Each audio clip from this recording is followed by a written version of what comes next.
How you doing out there in YouTube and Twitch and Xland? I'm your host Kai with Kai Dragon Media with my wonderful co-host the Orcasaurus from the Orcasaurus. Check out his YouTube channel, and TFG1 Mike from GeekCast Radio. And today we are in Nightmare World. Da da da da da da da da da da. Don't change the channel. We're going to be talking about some spicy topics today in the gaming industry, where, as you can see, there's a giant dumpster fire right behind me. It's a slow burn. So we got a lot to talk about, unpack. It's been a while. I'm sure you guys haven't noticed that we've not been around for a while. Life happens, but we're back, baby. We're back and on fire.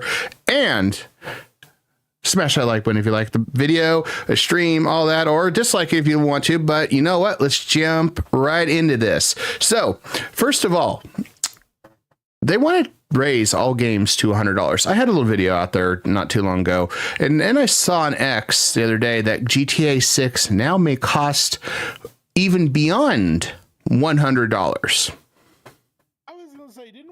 About this when you switch to doing the Clownfish TV style video? Yes. I was like, well, I said when you but there's an update. They're talking about more now. No, don't stop.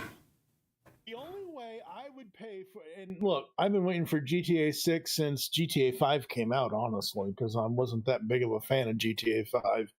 But the only way I'm paying for $100 for a game is if it comes with like a Raiders of the Lost Ark filled with stuff, like physical, actual stuff. There's no way in hell I am paying anywhere close to $100 for a digital game. You remember that time when they said if they went to a digital online that all prices of games would drop? I'm sure Pepperidge Farms remembers, and that was a long time ago. They never went down. I remember that when they prophesied that, like, oh, if we go all digital, it will be so good for the customer. I mean, it has advantages for the customer. It's not like, but like one of the thing they touted was like, oh yeah, prices will go down. They will go so down. Yeah. They never went down. It's all bullshit. It's a lie. It's a fucking lie. It's been that way for a while. Sadly. It's been that way for a while, sadly, that it's all living lies, and it's sad, really, when you think about Orc. I mean, what did you expect? The industry just lies to you all the time. Like, if any representative of the video game industry just tells you anything, just assume it's not true. If they tell you, look, we are going to make games cheaper, don't believe them. If they say, yes, we are making our games more expensive, probably believe that. Okay, it's maybe a bad idea, but in general, just don't believe them. If they tell you anything that something happens that might be good for you, just don't believe them, because it is simply not true. If they tell you something that is bad for you, like taking away your customer rights or whatever, that is true. That you can believe, that you can shove directly back into their face. Well, you think about this here, Orc, and I wanted to point this out. A lot of these CEOs are out of touch, and one of my documentaries that I've been slowly writing, because I'm pulling up a lot of articles, I have a lot of sources I'm doing on this, and it's proof that AAA is being ran by complete imbeciles. And the biggest thing that a lot of them say is, well, you got to take the value times the fun factor times this, and that's how much the game should be. Really? I mean, I'm going to be honest with you, Kai. I don't need proof for that, because I know they say that shit. Yeah. And that they are complete imbeciles and out of touch. I don't need. I mean, you're making this video, and I'm looking forward to it. I will also watch it. Like, I know all that. Oh yeah, it's like it takes a little bit of segments of different AAA studios. You know, the ones that are toxic, the ones that are always wrecking everything, and then trying to raise the prices up, and here's the sad reality, Orc. You could do GTA 6 for $200 in cash tomorrow. there is going to be plenty of pay piggies out there that are going to just say, oh my God, it's the latest GTA 6. I gotta have it now. Like some crack addicted fiend. And they're going to throw that $200 down, whether it's good or bad. And then these other AAA studios are going to be like, well, if they're paying $200 for that game, then we can take Dragon Age Whale Guard and make it $200 too. And do you, I mean, they would have probably tried that. Do you really think Dragon Age Whale Guard would have sold, quote unquote, as well as it did when it would have been like $100 or even $150? I got a funny story for that too tonight about that one too. But and notice I didn't say Whale Guard. I called it Whale Guard because I took it from your accent, Whale Guard. I mean, it's just that, you know, a Whale Guard. But anyways, it's I don't think like it's something I've said on X, Twitter, whatever that weird platform is called now. It has already, identity crisis. Yeah, it's like somebody who's trying to figure out their sexuality, but it's really bad at it, you know. But that's beside the point. So I've what I did, or I said this on Twitter. What these analysts absolutely do not mention and do not want you to know is games already cost way more than $100. We have Ubisoft. Ubisoft, for example, is the champion of that. They only sell you the complete game if you pay €130 or €120 for it. It's already there. They're already over €100 if you want the complete experience of a game. There is absolutely no other way to get the complete experience. They might sell you season passes or whatever, but Ubisoft had like this weird Jabba the Hutt fat slug dick DLC in there for their shitty Star Wars game they made, and they it took them like, I don't know, you needed to buy the highest tier to get that, so to get basically the complete game from the start. And I don't know what these analysts are smoking. Like, if we kick the door open that companies can charge a base price of $100, you know that these editions are going for $150 and $200 respectively, and then we are what you are being saying, right? $200 for Whale Guard. I don't think we should do that, because. And then you have additional monetizations like microtransactions, DLC, season pass, live services that you just want to vomit on. Yeah, it's not just live services. This shit is in normal single player games too at this point. It just is there, you know. It's not like that we have this mega complete experience at this stage, right? And it's gonna get worse. Mark my words.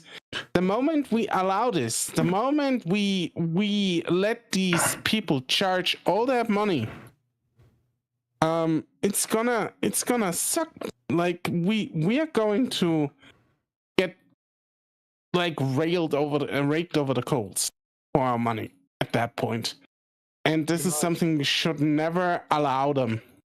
Like, fight this idea of a $100 base price. And for the love of God, if anybody tells you, yeah, the video game industry needs that, and if there are some purple bootlickers that defend this shit, call them out on it. Like, just tell them, look, you're a corporate bootlicker.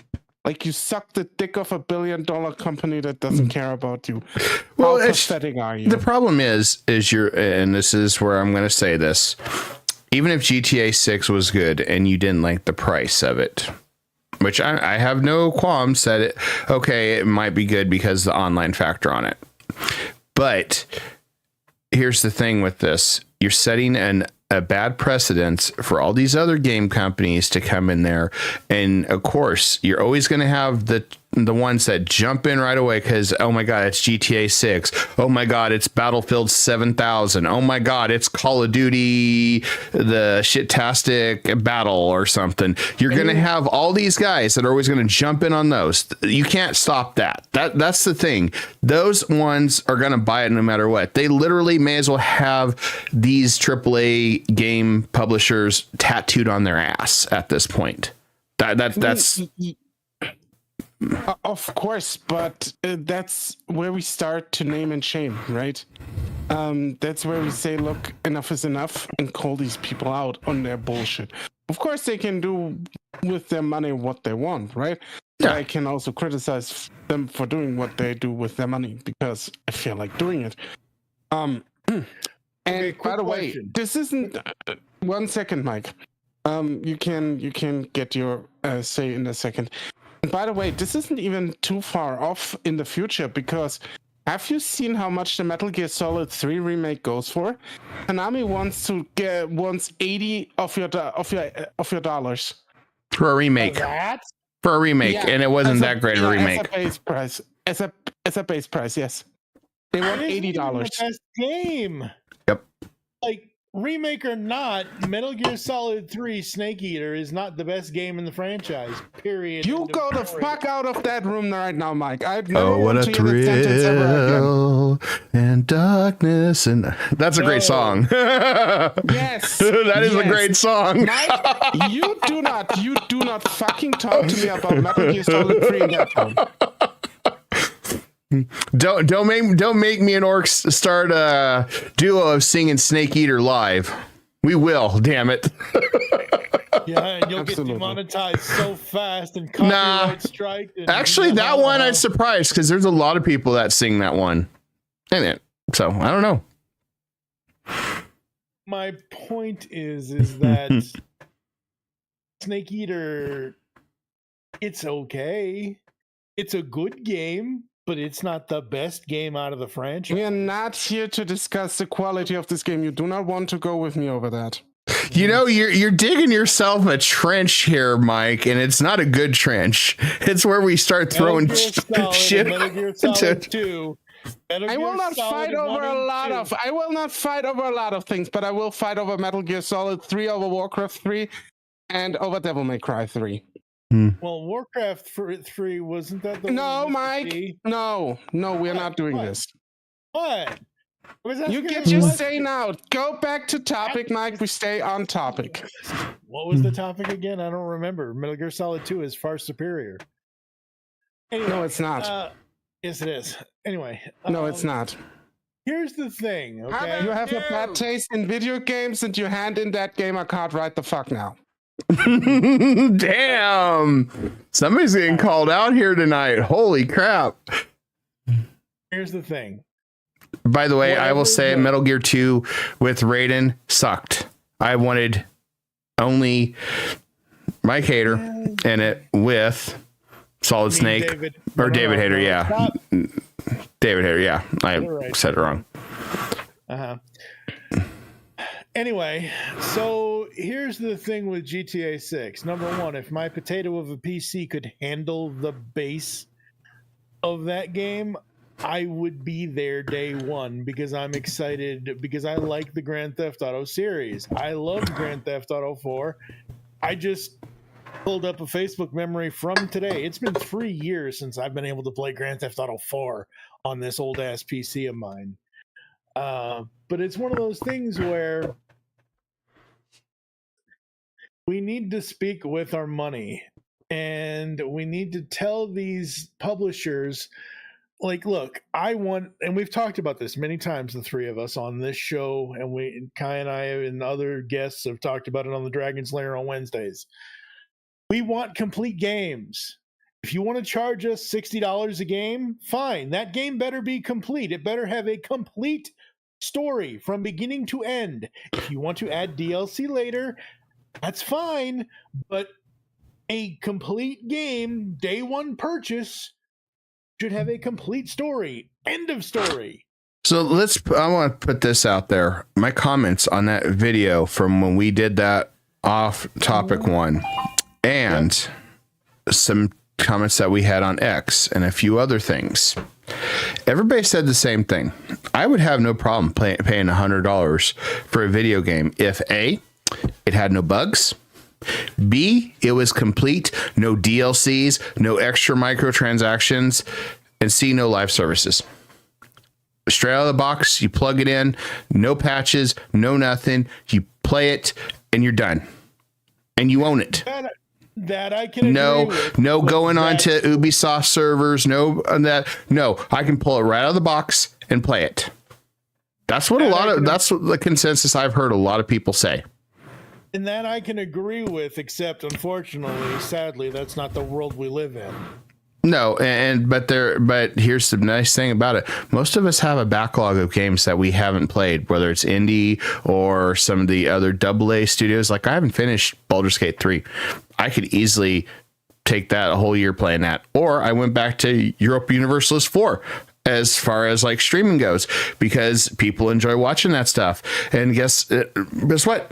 Yeah, that was $300 worth of DLCs over about 8 years. You know, and I got them all on sale. When I didn't buy them when they were at full price. That was one of those that I am torn on, and I would more than happy discuss that, because I think that model is just as dangerous as much as outright paying $150 for a game. The microtransactions and the DLC model is very, especially microtransactions, because microtransactions will add up over time.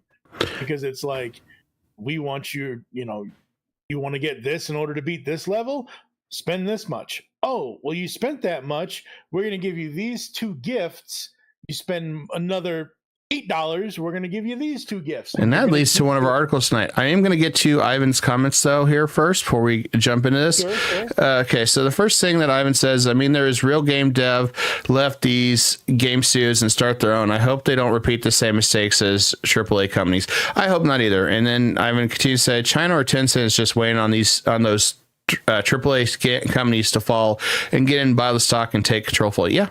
I mean, look at the Ubisoft thing. It's on the cusp of, possibly being bought out. I think Assassin's Creed Shadows is their last hope, which that's on thin ice too, especially with Japan, which, they're not too pleased with all the stuff that happened with it. So we'll see how that develops, which should be coming out, I think, next week or the week after. I don't remember what the release date is.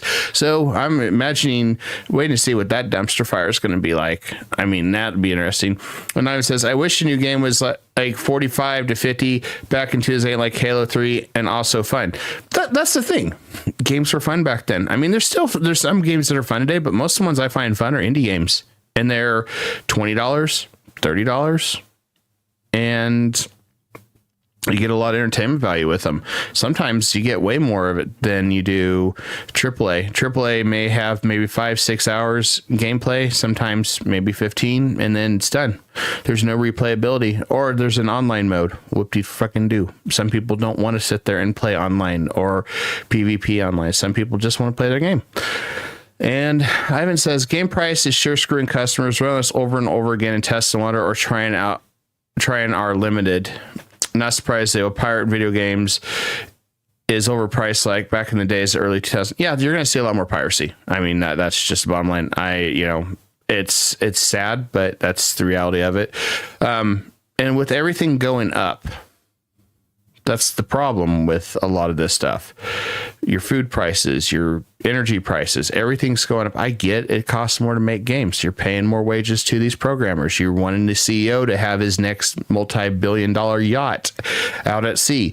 I'm sorry, but yeah, it's nothing's getting cheaper. And Ivan says, for a remake, 80 USD is a remake. Is like Skyrim COD sell and retail price on Steam? Yeah, pretty much. Or selling Skyrim the 7th edition. That's literally the same damn game for $60. It's just one of those things. But this article that I have here, and we're gonna flip over here.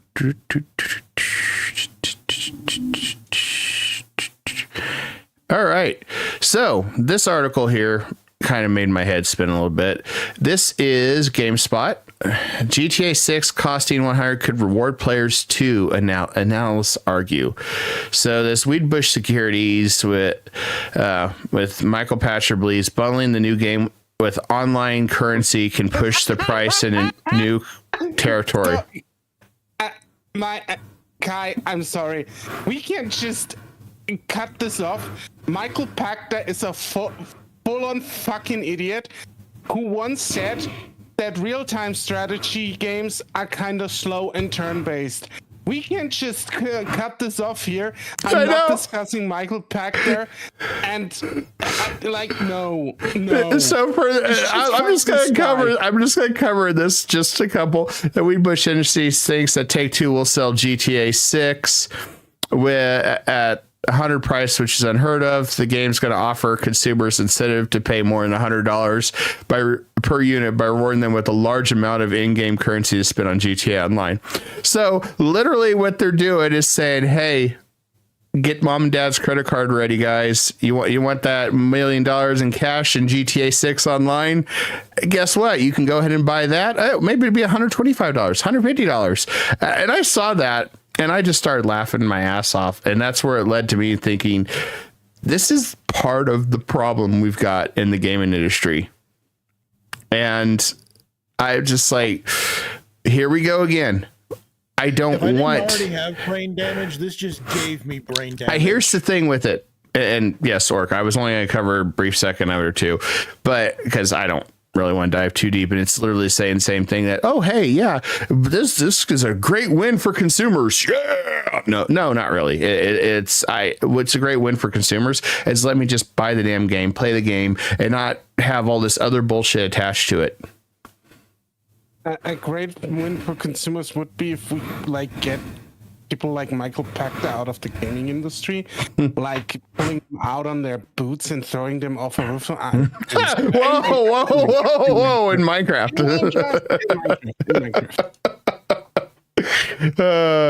Yeah. So,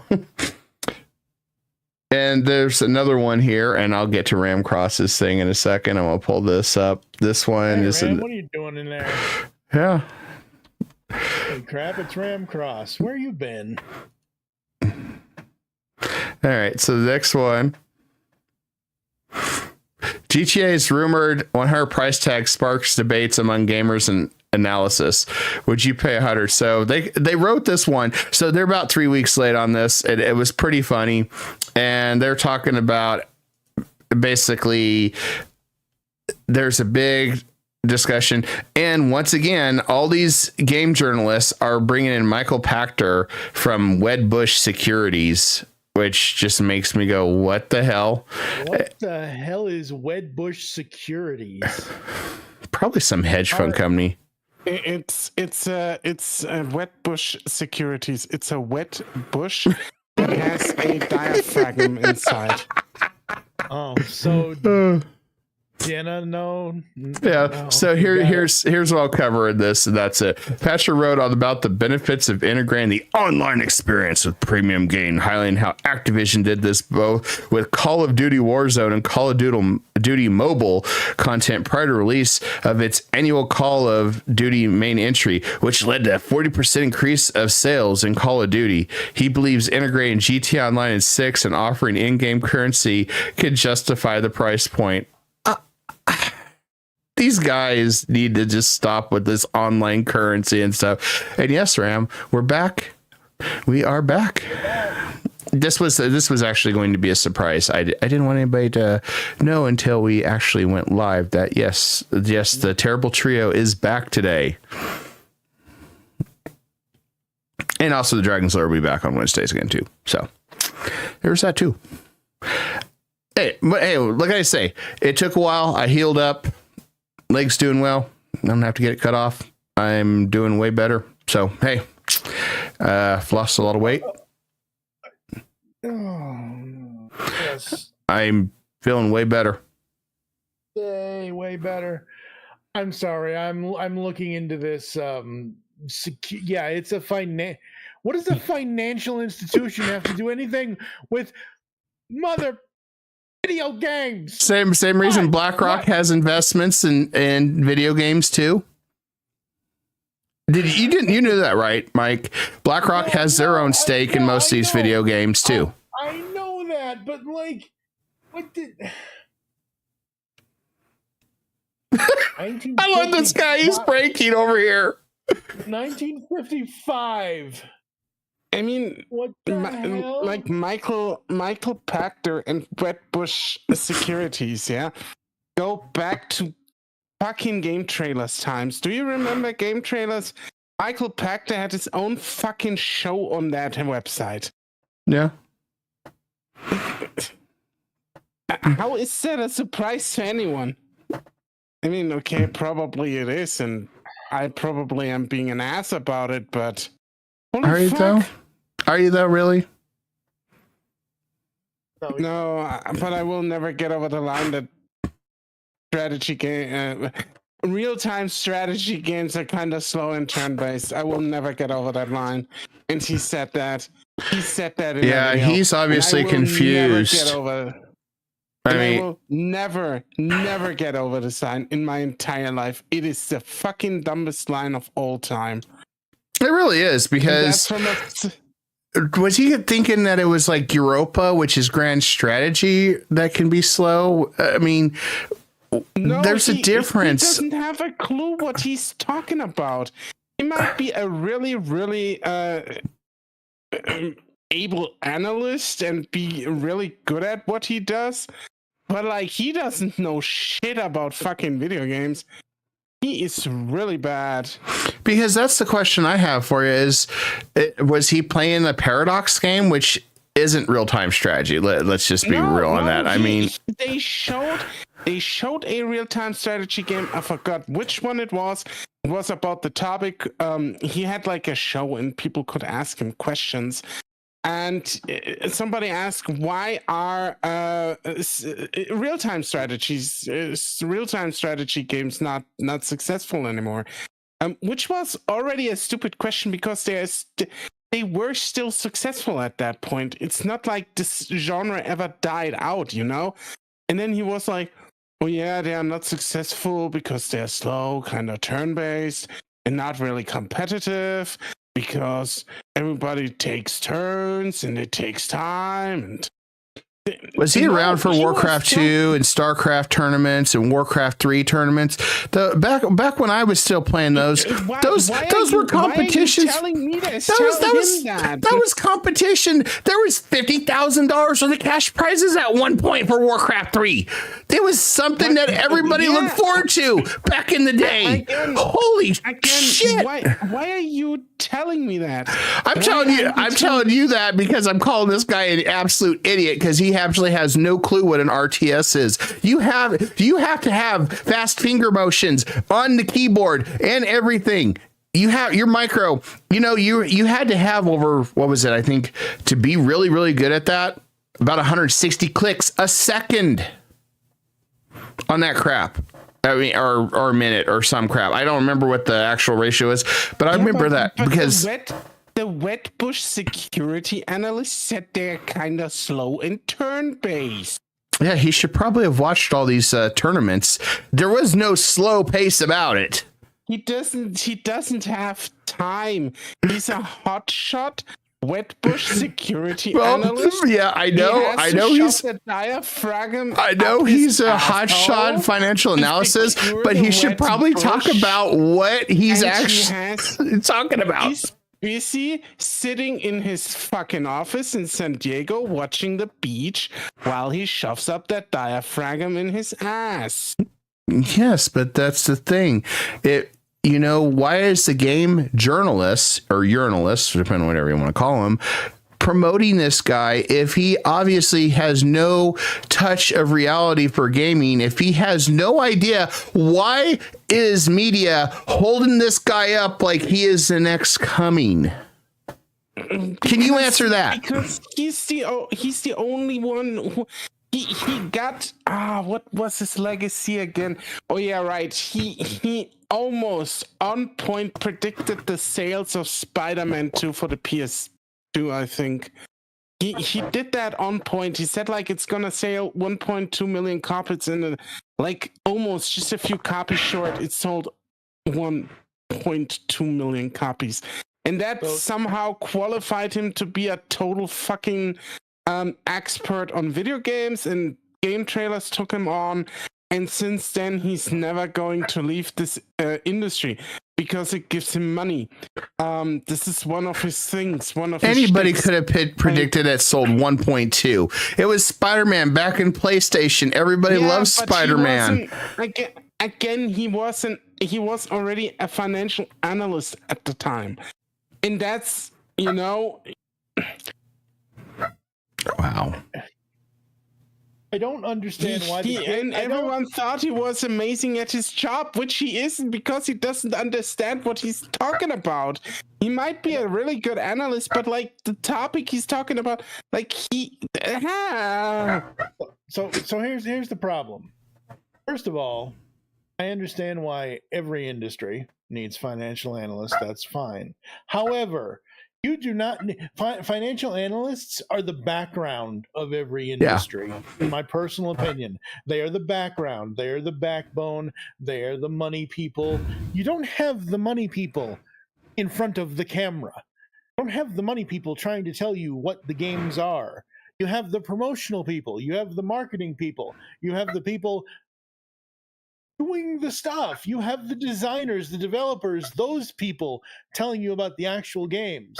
Problem is, Mike, they have all these financial analysis that come on. I've seen them before, even like Yahoo, CNN, all those like, buy this share today. Buy this share today. It's going to be great. It's going to make these sales. It's going to do all this. And that's literally all they do. And whether their prediction's true or not, there's people out there that eat that shit up. And this is, I guess this is pretty much no different at this point.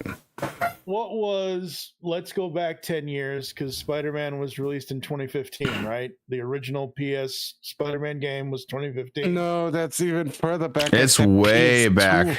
PS2 is... No, okay, fine. I'm talking about specifically the more modern Marvel's Spider-Man was 2015. Yeah, but I'm not talking about that. No, PS2 Spider-Man, which was following the hype train, was 2004, and that was following the Tobey Maguire at that point, the Spider-Man.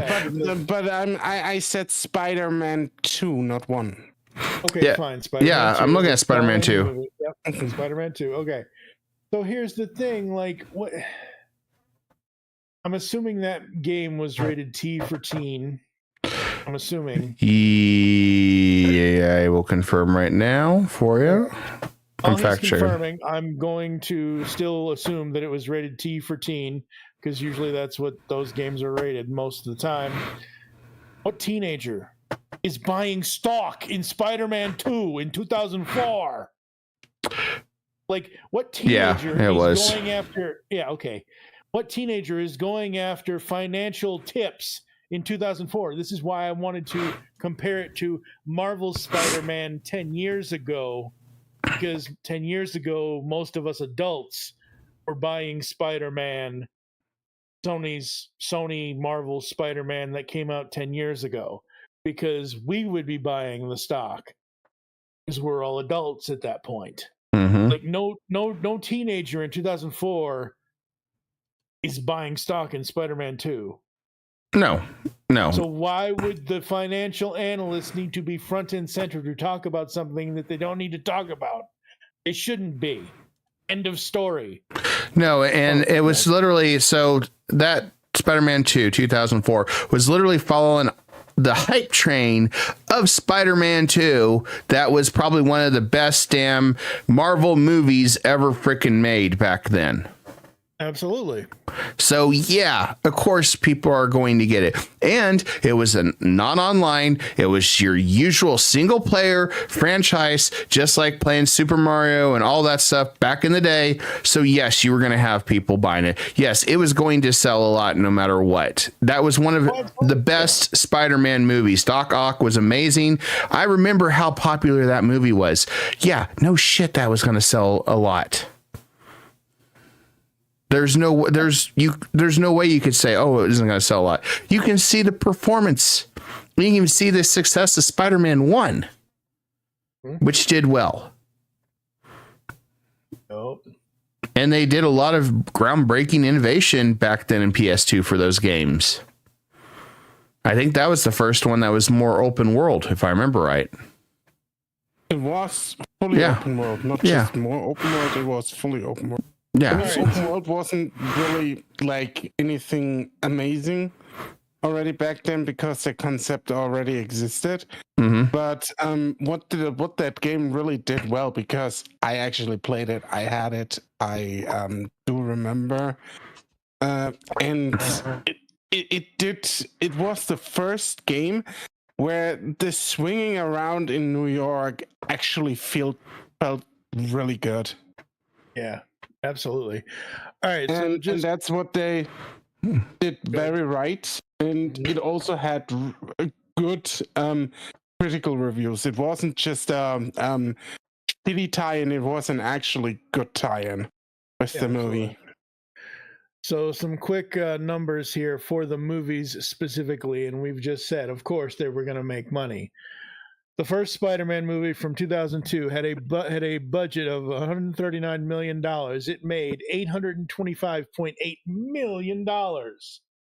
Yeah. The second film, Spider-Man 2, which was released in 2004, had a budget of $200 million. It made $795.9 million. Which is why when Spider-Man 3 was such a disappointment, that's why it was such a massive backfire. Yeah.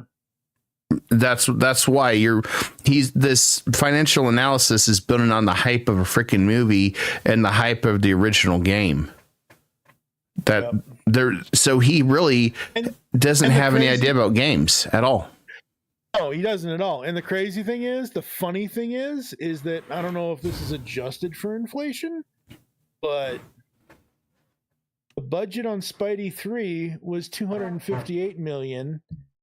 And even though it was audience score panned and people hated it and the critics hated it, it made $891.6 million. And it's not prorated for inflation. That's the prices back then at the time of the movie. That's fine. That's good. I'm glad it's not prorated for inflation then, because that's good. Because even though it was a critical failure and an audience score failure, that movie was still a success. Yes. So, of course, things back then, being the successes that they were, and as we've already stated, being the single-player game that Spider-Man 2... I miss offline gaming. I really do. Most people do. Most people. Not everything has to be online, which I remember a specific EA CEO mentioning that the reason why Dragon Guard Veilguard failed so miserably was because it didn't have live services. It's a single player game. Idiot. I'd be more fan of less live services. Yeah. There's no reason for these live services. Just let me download the game, play the freaking game, enjoy the game. If I want to mod the game, do whatever. I mean, sure. Maybe Dragon Age Veilguard would have been more successful if you didn't have a shitty story and shitty characters in a shitty made RPG that is so bad that even other RPGs are ashamed of it being in the same category. 100%. Maybe then it would have made money. 100%, Orc. I mean, it was the reason it failed was it was the bad writing, it was the bad characters, the whole game was a bad design. You could tell that they went overboard trying to shove modern day politics up everybody's ass, and that was not the right direction. It's not just the modern day politics, and you know that I always try to diffuse this when you bring it up, because it doesn't come down to modern day politics, and I know that because I read a lot of modern day or stuff that is tied to more progressive thinking on my channel. It's just done better. it comes all down to the damn writing. It's just it always has. writing. It always has, Orc. And that's the thing. It always comes down to the writing. Every movie, every game, it's always down to the writing. Yeah, you can that's have politics in games and movies and stuff without shitty writing. Me and Mike are going to be talking about Die Hard 3. There's a scene in Die Hard 3 that is very particular, and I'm going to talk about that you can notice in it. And it was something that was going on around that time period. And thing is, nobody batted an eye because it flowed very well with the story. It flowed with everything. It didn't over dramatize it. It was in and out. Done. It did not derail the story. And that's what it comes down to is, are we focusing on derailing the story, or are we focused on telling a good story? You can have a good story and do anything. I've watched a lot of your stuff, Orc, and let me just say, the stories, the visual novels, they got great story to them every time. I've actually enjoyed watching you play those because the story is really good. It tells a good story. Yeah, and that's what I'm like trying to tell people, because if they always say, yeah, it's modern politics, it's not modern politics alone. It's how you present them. I do think, okay, that there will always be some loonies who say, yeah, I don't want anything modern in my video games. Well, fair. Do yourself, do whatever. It's I do think most people are not even put off by modern storytelling or LGBTQ characters or that stuff. It's just, as we already say, I think it's how you present it. It's the writing. It's always the writing. Yeah. It just comes down to the writing. And Dragon Age Whale God was such a poorly written product, and I haven't seen anything like that in a long time. It was like reading second grade writing. And maybe that's not even a good thing, because I know second graders that can write better than that. And I'm just like, what, have they ever wrote a book before? And apparently they have, but they've never wrote anything relating to fantasy or stuff that would be storytelling. So it's like you don't. What really horrifies me about of this entire ordeal is that we are at a point where this is celebrated as inclusive, as good writing, as inclusive writing by some people. And I'm looking at that and I'm like, I don't want to be represented like that. Like, no. Most people don't. And that's like, no. You know what most people want? They just want to be treated as a human being. And if we're doing some type of fantasy setting or something, they just want a good story. That's all. Futuristic, whatever. If it's a Marvel, DC, they just want the same thing. Just good story writing. Nobody cares. Nobody cares about all the other stuff. It's literally how you sell the story, how do you package it, and is it something that's going to engage the audience? That's it. That's what it comes down to. I can sit there and watch you play all those visual novels, Orc, and I enjoy watching you. It's great stories that you're reading. And I don't think I've seen one that I've disliked. I mean, I think the Echo was like too damn long because I think it had like 150 million stories, but... Yeah, but we already, like I said, we already talked about this. Yeah. I think Echo, when it comes to the script, needed like at least 23 rewrites and a thorough trimming. Mm-hmm. But I still liked it. And it was still liked fantastic. what it wanted to do. Yes, it was great. But yeah, I agree. And in Echo, the LGBTQ stuff isn't even that present because it's just about something completely different. It's more present when we talk about Arches. Arches was fantastic. That was such a great novel. You had me on the edge of the seat. I wanted to know what the hell was going to happen next. I mean, and that's what you want in storytelling when it comes to gaming or movies. You want something that's going to put me on the edge of the seat and say, what the hell is going to happen next? This is interesting. That's what you want. I mean, the interesting aspect, and this goes also back to another discussion that I'm gonna just throw in here for a few minutes.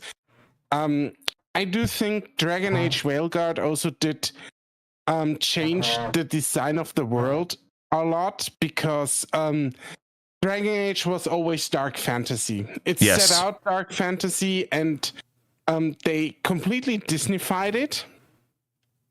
For one thing, and the other thing, what they did is like they really dumped down the design. They made this more into a God of War like action game than anything else, and it was horrendously.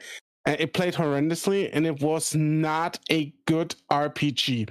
And like we have this discussion, we didn't really have this discussion with Dragon Age Railguard, but we have it now with Avowed at the moment. Because Avowed is also a really poorly designed RPG, especially if you look at the history of the studio that made it, Obsidian. Yes. Obsidian was a fantastic... I mean, I fell out of love with them when they released Pillars of Eternity 2, because that game was already not very good. And a lot of people don't want to hear that, but it's not a good game. I'm sorry. Pillars of Eternity 2 is not good. It took a step back from the original franchise. I put my foot down here, but yeah. And since then, I've witnessed the death spiral of Obsidian, and I do think that, for example, if you look at Avowed, you have the issue if you go into cities, completely lifeless. And you can't kill any NPCs, you can't steal from them, you can't do nothing in there. It completely breaks your immersion in that fantasy world. There's no reactive stuff there. And people defend this. They say, I don't need this in my fantasy adventure. Yeah, no, I need this in my fantasy adventure. I want this in my fantasy adventure. And that game, as old as fucking Morrowind, understood that. You have to think about what I just said. Even Morrowind, like I'm not a particular big fan of Skyrim, but even Skyrim fucking understood this. Mm-hmm. Even Skyrim understood the assignment. Even Elder Scrolls Online, you can sneak around and steal half the town if you want to. I mean, and it's an MMO that you can be a bad guy. Yeah, and they like, or. And this is even more of an issue if you come hot off the heels of something like Kingdom Come Deliverance 2, where they really went into the life sim aspect, into that immersion aspect, because you can basically almost kill everyone, bar a few key NPCs. I wish they would have given you the ability to kill those too.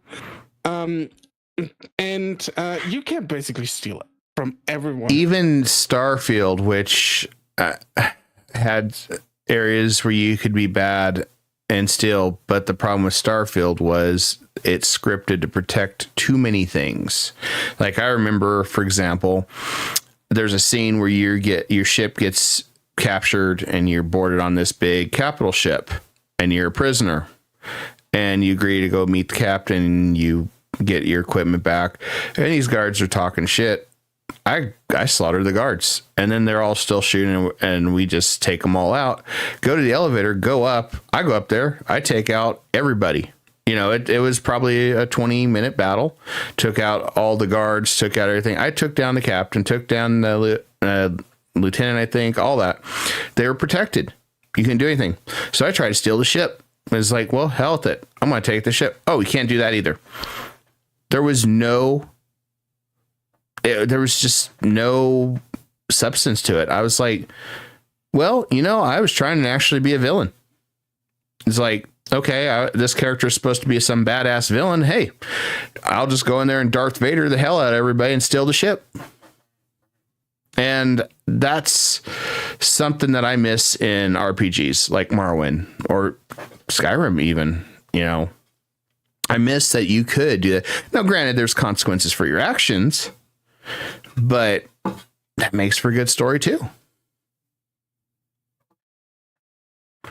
And that's something that's missing.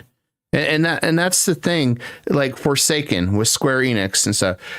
I don't think it was. I think that if they had done better writing, the game would have done better. And there's a lot of games. So.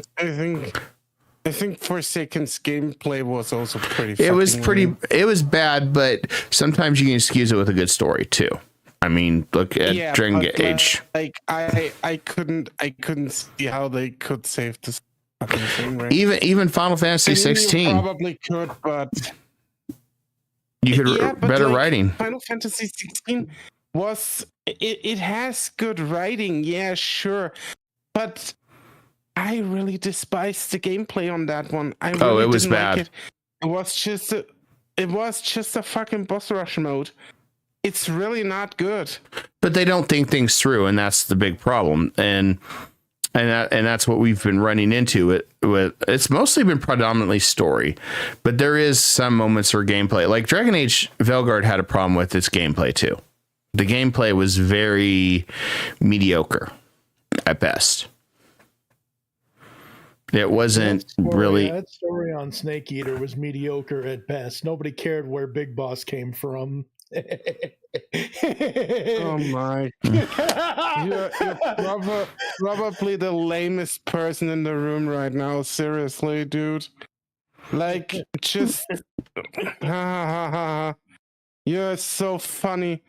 I need to get. I wish I had set up tomato emojis right now or something, because I would say go on Twitch and throw tomatoes at Mike right now. Holy crap, that's like the worst take ever, Mike. I only did it to and look how he chuckles at himself, how proud he is of himself. I didn't anger you, that's all. Why would angry? you just have shit taste in video games. Yeah, that's all. And hey, Psychro, how you doing? That. Oh man, why, Mike? Why? That's not even bad joke. That's like, hey guys, look at me, honk honk. I can't believe you're gonna diss Big Boss. Do we need to have a whole stream talking about why Metal Gear is great and that the whole story of Big Boss is fantastic? Do we really need to have a stream on this discussion? Next week in Nightmare World, apparently we already did that though. Apparently we're going to have to do this again and rehash it on Nightmare World because we have to do it again. Because apparently Mike forgets how good Snake Eater was, and the only thing that ever made me mad about Phantom Pain is it was incomplete. I think how they did it, and also the fact that David Hayter was not in it. It was Kiefer Sutherland. Granted, I didn't think Kiefer Sutherland did a bad job. I will give him credit on that. I just would rather have had the original voice actor that did Big Boss and Solid Snake. Honestly, for me, Metal Gear Solid ends with Guns of the Patriots. There is no Phantom Pain for me. Phantom Pain was... Oh god! Next week on Nightmare World, folks, we're going to be talking about Metal Gear 1 through 5, because apparently we have to have this really important discussion since Mike thinks Metal Gear 3 and Phantom Pain suck. Which, from a certain standpoint, because it was unfinished. Phantom Pain. No, I never said Phantom Pain sucked. I said for me. You insinuated it, Mike. You're not. Yeah. You did insinuate it. You did insinuate it. No, I never insinuated. No, I won't let you get out of this one. No, you're not getting out of this one. No. Snake Eater sucked. I'll admit to saying Snake Eater sucked, but I never said Phantom Pain. You said it ended with Guns of the Patriots. Nobody cares. You Yeah, I fucked said- it up already. Yeah, It's yeah, over, Mike. yeah. It's No, over. no, no, no, Oh, I it's over. said, no. What I said was Metal Gear Solid 4 Guns. No, No, Mike, no. Story. No, No. nobody cares. No, nobody cares. Let's. Mike's a fan of Metal Gear Survive, Orc. That's all. No, Yeah, I'm not. I would wager so. I am not surprised he would be a fan of that piece of shit.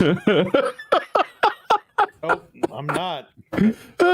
He's You are. No, I'm You not. probably have like an altar for it at home. Oh, yeah, He's got Metal Gear po- Survive, yes. he's got posters in his I don't even bedroom. think I've seen Metal Gear Survive gameplay. So how could I be a fan of something Mike I've is never seen? so fucked his internet cut out. No, I think His yours did. Oh, yours did. Mine didn't. Mine's working fine. Oh, you made Orc's internet so angry he even. Holy crap, Mike! You broke Orc. You broke Good. the Orc. What There the you go. hell? I didn't do shit. That German Really? connection over there. That's what that is. Really? You jinxed him. Damn. Oh. Damn. Hey, And all like the Grant Crest said, Mike's shit stirring. Yeah, he is. He's being feisty tonight. That kind of, I actually am enjoying this a little bit more. Baby, we back. Yeah, we're back, There baby. we go. We're back. We've been on hiatus way too long. Good fun. It's all in good fun. Yes, but you know, Are you sure? Are Mm. you sure about that, Mike? You are really sure that I won't come over, book the next flight and find you and do terrible things to you over video games? Oh God, he's pulling the Liam Neeson now. I will find you. Maybe I do. Trust me, Orc, I'm not worth it. At the end of the day, I'm not worth Oh you God. paying for airfare to get over here from Germany. Are you really sure about that, huh? Yeah, I'm very sure about that. You know what, Mike? He'll subject you to all sorts of movies and shows that you don't want to watch. He'll torment you that way. Yeah, I should probably do that. I'll just sit him through my 80s slasher collection. 80s slasher movies. Yeah. Probably Well, gonna that- be that a was big kid, fan. So I'm good. Ramcross says special set of skills called plot skills. Yeah, something game companies need. Yeah, they would like skills. that. But to steer back on that, yeah, you're absolutely correct. But and you're right, Forsaken had the problems with the gameplay. I do agree with that. But I have also seen games with mediocre gameplay that still had a good story and people stuck around for the story. I mean, Deadly Premonition, it's absolutely horrendous gameplay. It's fucking dog shit. And the story is great though. Yeah. And the predecessor Misurna Falls is the same thing. You barely don't have gameplay. It's a wonder this thing even has gameplay. And it's not just a movie, but great story. And that's I'm not saying this doesn't exist. I'm just saying like I don't see how you could fix quote unquote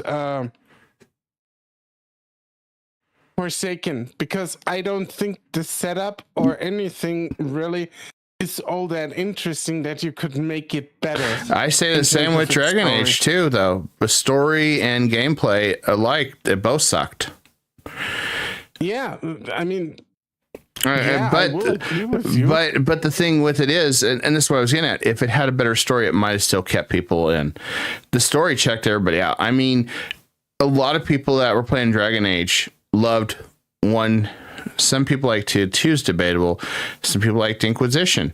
It's really fucking bad.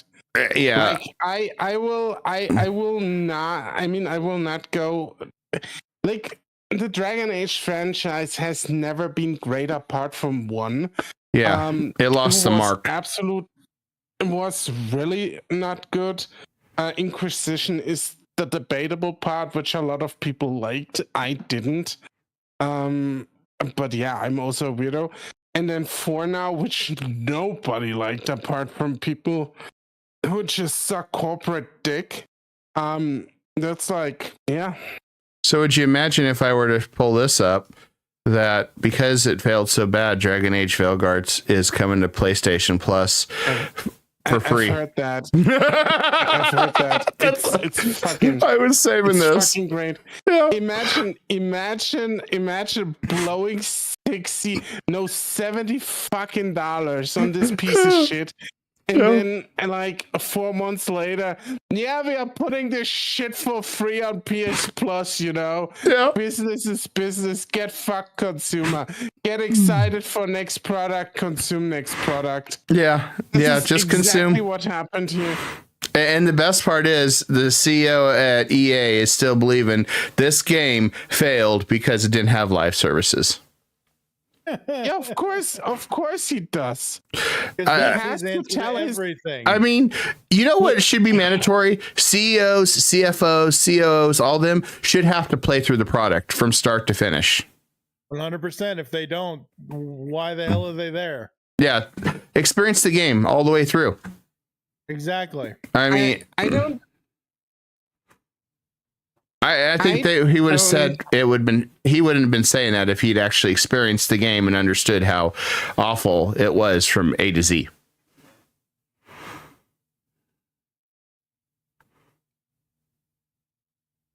And then again, maybe I'm wrong. Maybe these CEOs have had their, the oxygen cut off to their brains or something, so they can't think. I don't know. It's probably that. I mean, granted, the previous EA CEO wanted to charge money to reload your weapon in Call of Duty. That guy moved to Unity and then ran Unity to the ground. We know what Unity happened.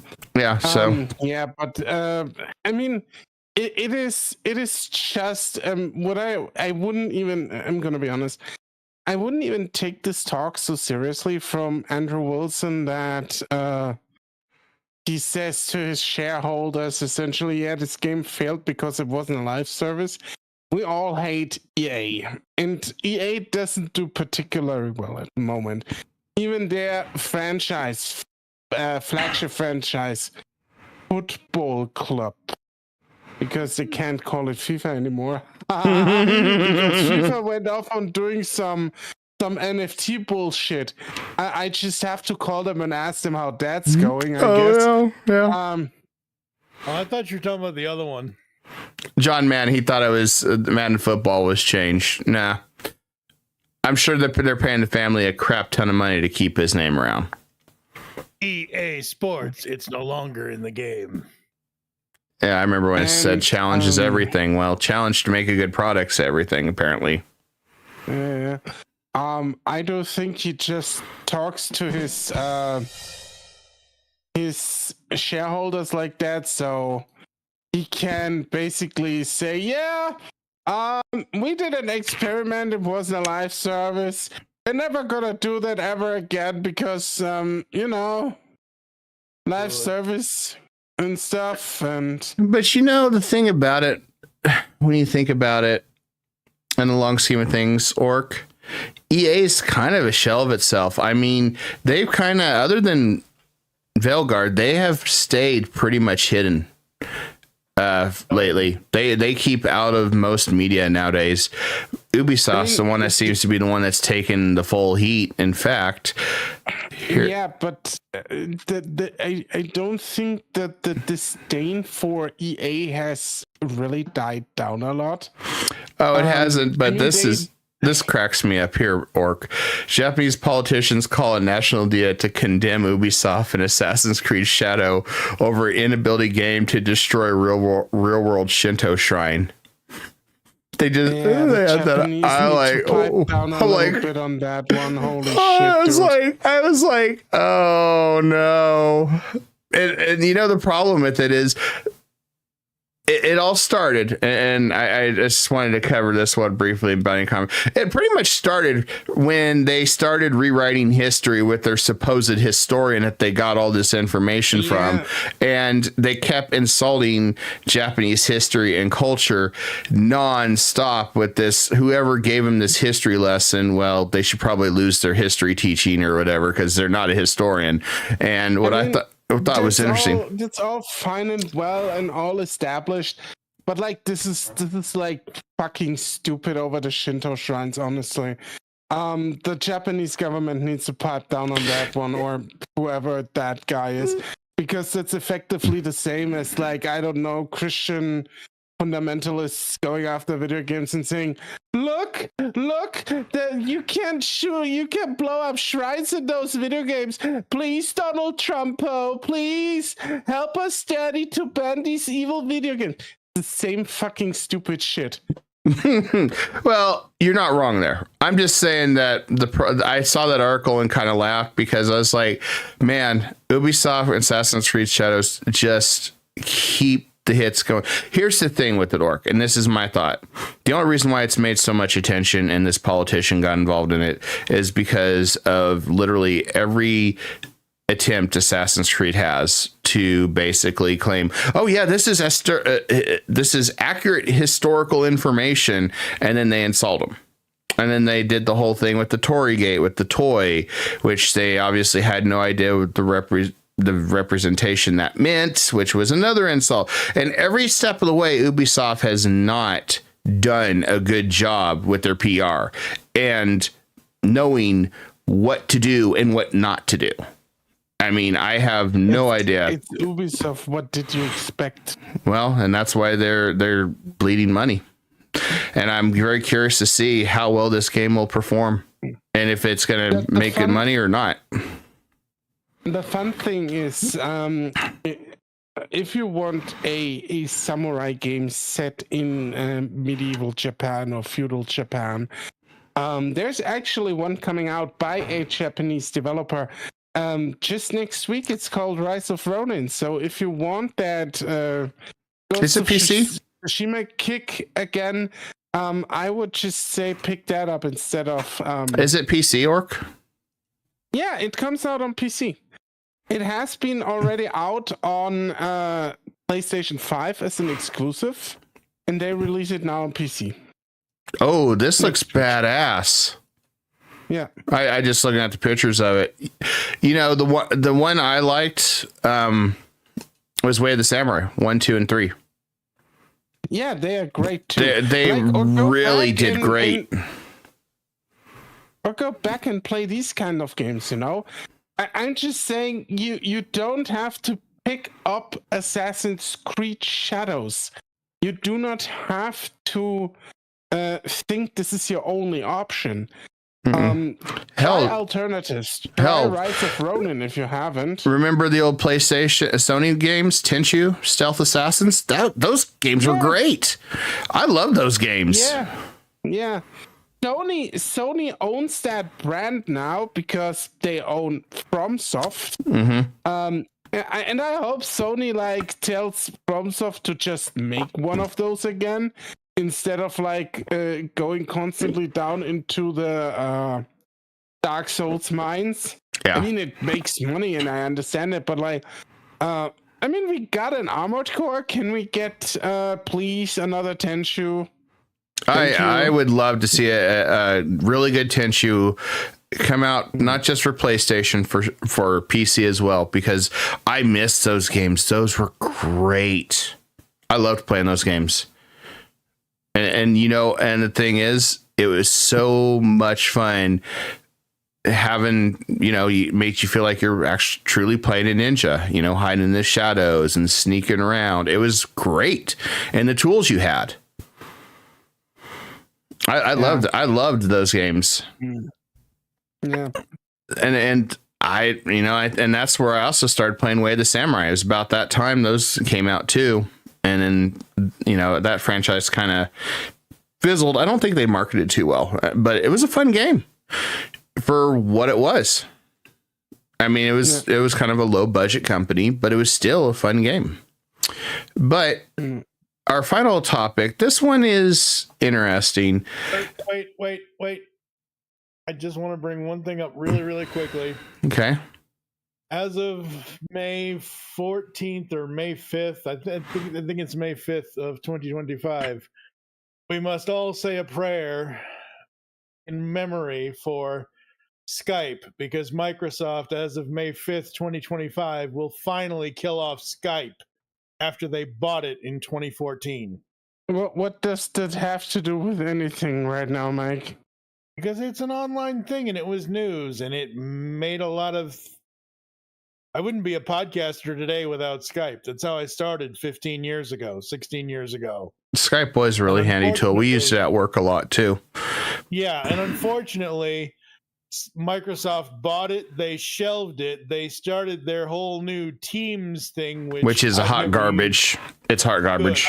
I was going to say I've never used, but Steve said that he's used it, and he says exactly what you said. It's awful. And I'm sitting here thinking, no, thank God we have Discord now. But unfortunately, the news has finally come down that Skype will no longer be a thing anymore. So rest in peace, Skype. Okay, continue. See, look, Orc, nothing. Just one thing. So, okay. So just so you guys know, the next week's episode 4, I believe, of Nightmare World will be debating Metal Gear Solid.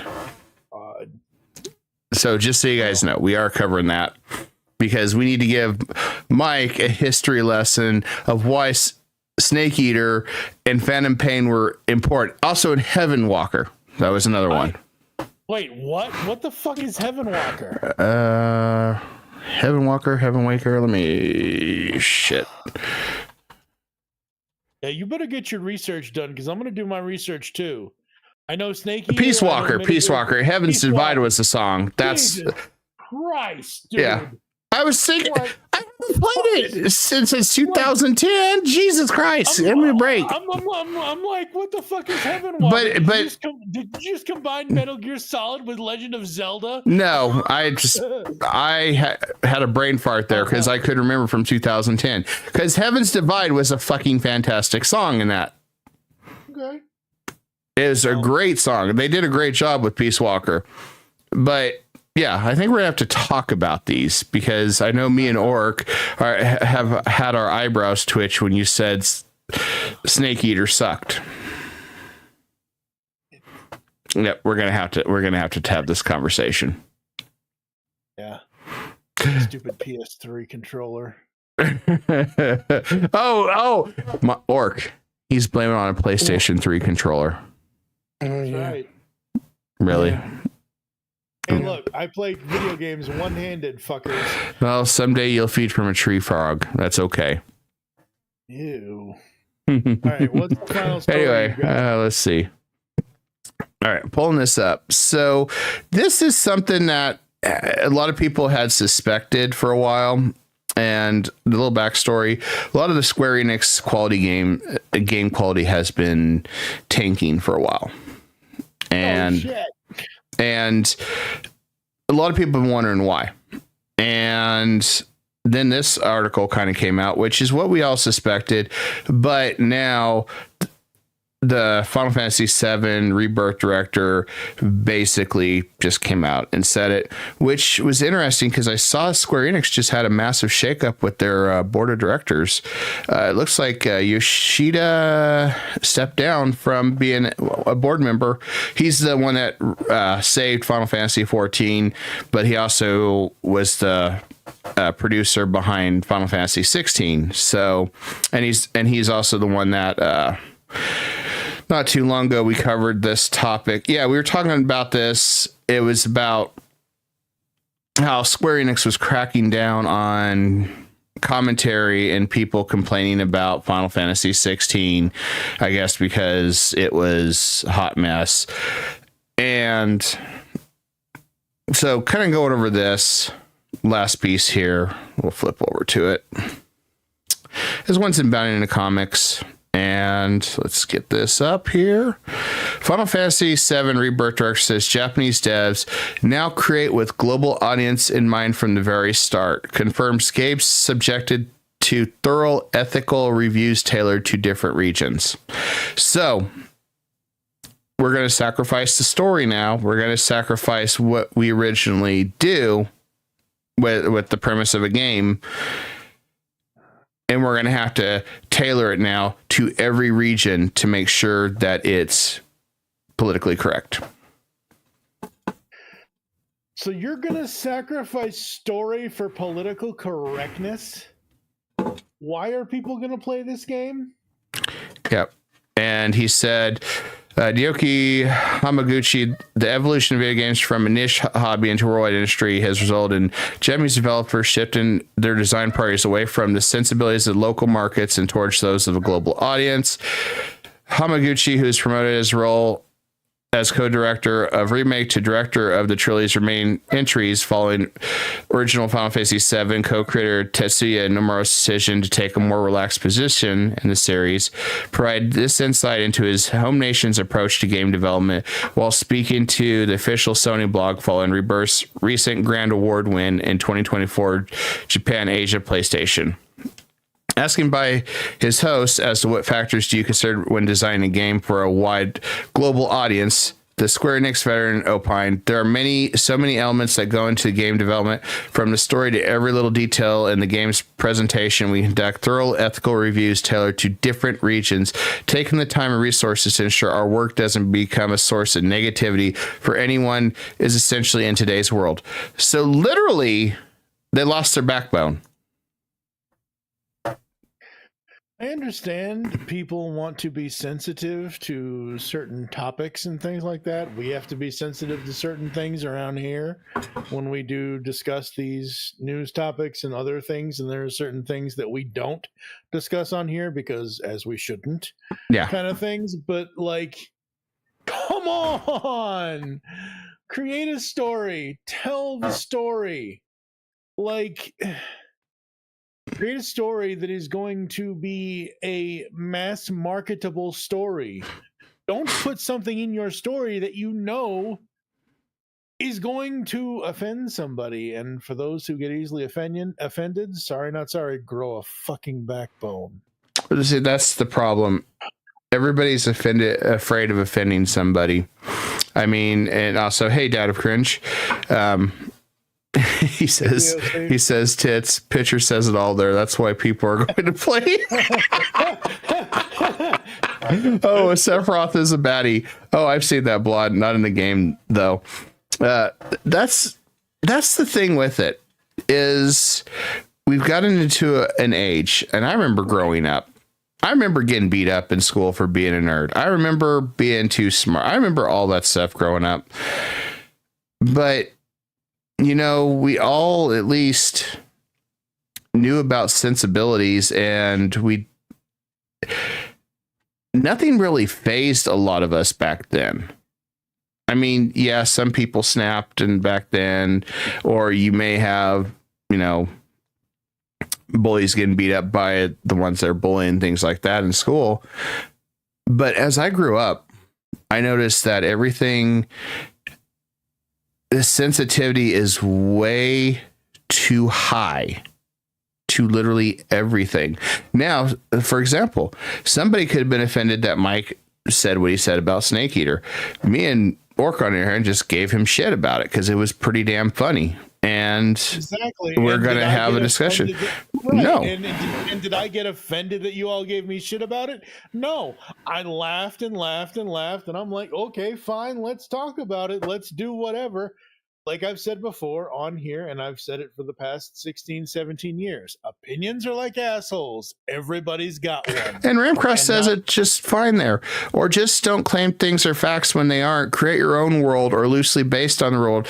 That is what is nice. This is, as Mike would put it, fictional characters, fictional world.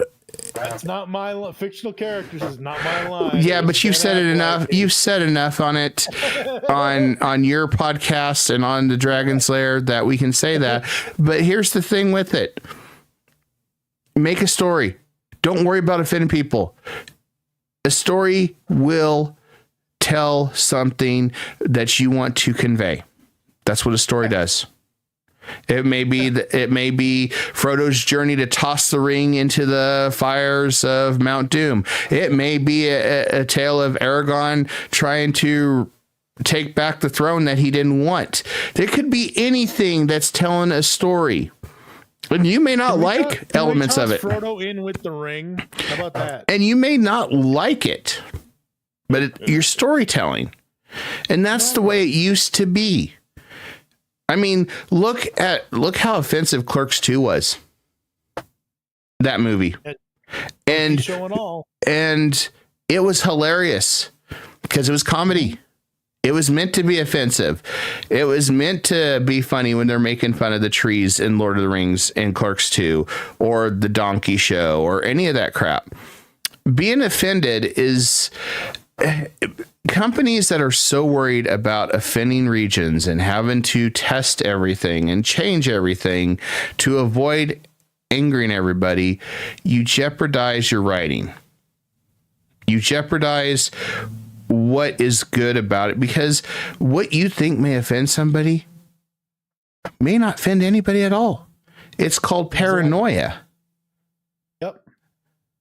And the thing with me is, and this is, I've said this ever since the Avengers, I fully agree with Bruce Banner the Hulk. That's my secret, Cap. I'm always angry.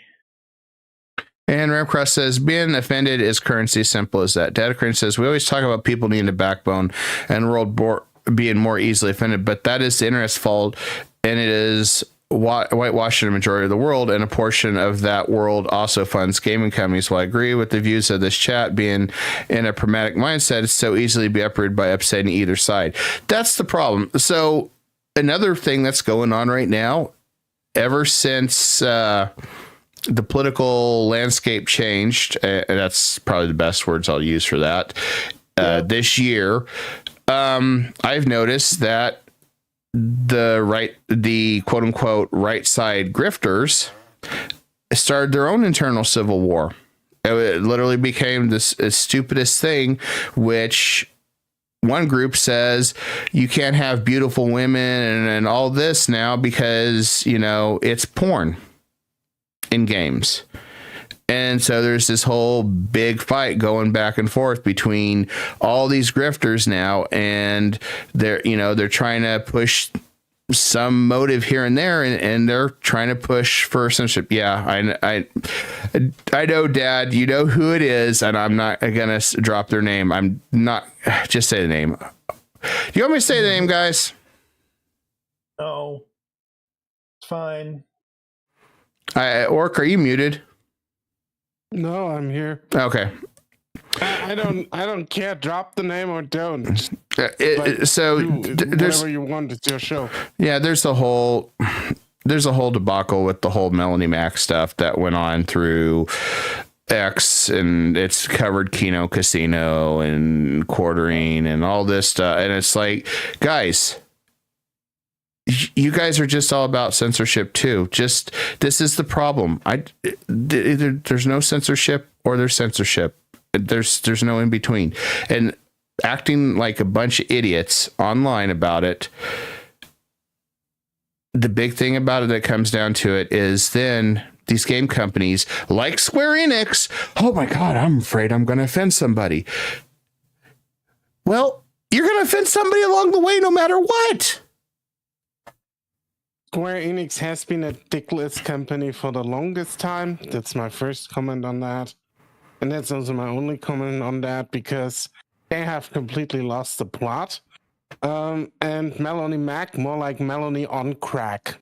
Yeah. That's all I'm going to say about that. Yeah, how can you, I mean, when you're supporting Stellar Blade and going crazy about it, and then 5 minutes later, some Descendant game comes out and it's a big deal and it's literally Stellar Blade. It's like, give me a break, guys. But it was like the pendulum changed suddenly as soon as January hit after the election. Now everybody's like, oh yeah, well now you can't have beautiful characters now because it's porn, blah, blah. It's like, guys, can we stop? You're driving everybody crazy with this whole, in the gaming industry, the movie industry, everything, because everybody's like, well, what does everybody want? I'm so confused. That's literally what it's becoming down to. And we're going to end up at one point not having entertainment because everybody's going to be afraid to do anything without offending somebody. It's stupid. Which is why I never will ever rely on the current state of the entertainment industry as far as whatever entertainment is out there currently. I will always go back to anything that's over 5 years old or older.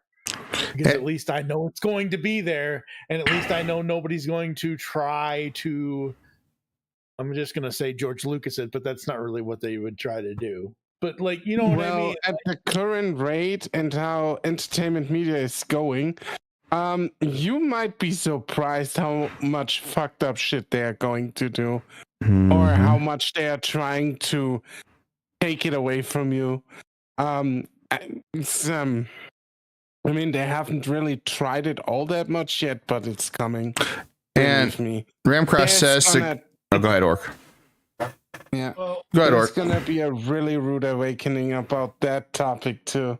I think he's right. Let me tell you, Orc. And nobody can change this. This is 30 years old this year. Can nobody change this physical disc that I have in my hand? End of story. Yeah, but they don't want physical media. Don't have maybe physical discs from other movies you like. Yeah, and they can pretty much change that as much as they want. And the online stuff, absolutely they can, but they're not going to change the physical media that I own. Yeah, no, but we're talking about stuff that you don't own, Mike. If you don't own, let's just say, let's talk about one of these movies, and I'll cover the comments in chat for Dad and Cringe and Ramcross here.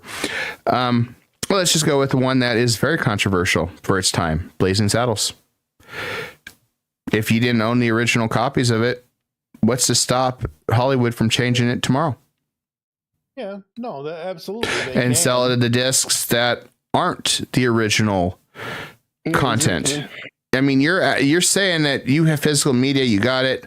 That's if you got it before they change it. You can still hunt down the old copies too. You're going to pay a pretty ass penny. Yeah, exactly. But that's where we're talking about. You can find it, but it's going to be harder and harder as a lot more of those copies vanish. I think my point is more so versus, okay, like for example, I have, let's say, the 3 Back to the Future films on Fandango, which used to be Vudu. And if they decide to change those, I also have them on physical media. But I know they can't change, which I understand. The online stuff that they're going to try to do that with, that's fine. But yeah, I don't know. It's just a thing, unfortunately, we have to live with. Sadly. Aaron Cross says the grifters always out themselves. Yeah, that's just it. You can find out which ones are the grifters and which ones are being disingenuous. I mean, that's the thing. And, you know, there's one thing here with here at Kai Dragon Media and the Nightmare Slayer, Dragon Slayer with TFG1 Mike and Orcsaurus. I can tell you right now, all we want is good stories. We don't give a shit about anything else. We just want good storytelling, good gameplay, and fair affordability for gamers and, you know, people that seek entertainment. And we want it to be timeless masterpieces that just, you know,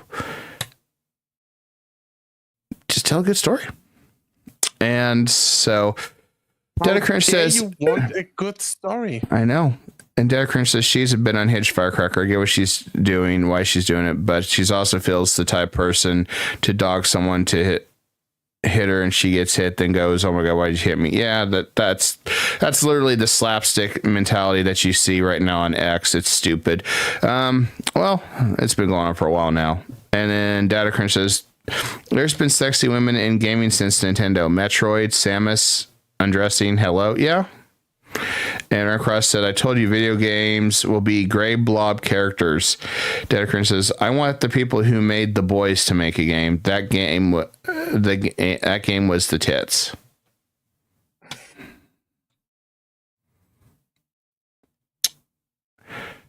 But, you know, that's what it comes down to, guys, is when you're looking at it, storytelling is key. I know many times, and we've had Steve Megatron on here, we've had guests come on here. Most of us say the same thing. Just give us a good story. Give me a reason to want to play it. Give me a reason to want to watch it. tell that story that just makes you go, and it doesn't have to be elaborate Michael Bay production, fireworks, explosions, all that. It just has to have good storytelling. I've seen really good C and B rated movies that are indie budgeted that do way better storytelling than Hollywood. It exists. It's rare because they don't have the money for it, but that's what it comes down to. And Dedicringe says, don't even need a timeless masterpiece. I just want to get a game, play the game, go, damn, that was a good game. Dogs of War, berated AF, go see it. Dog Soldiers, that's what Dedicringe said. And that's the thing about it. I don't understand why we just can't all come to an agreement at the table, no matter what your opinions are, what your viewpoints are, stuff. Isn't that what everybody wants? It's just good entertainment, good stories. Yeah, the issue You would is, think. and this is something you won't get out of people in general. And like I'm gonna unveil the secret sauce right now. Why we can't get that? The secret sauce. Yeah, it's the definition of good entertainment is different for everyone. And the problem is what some might say is good shit, others might find offensive.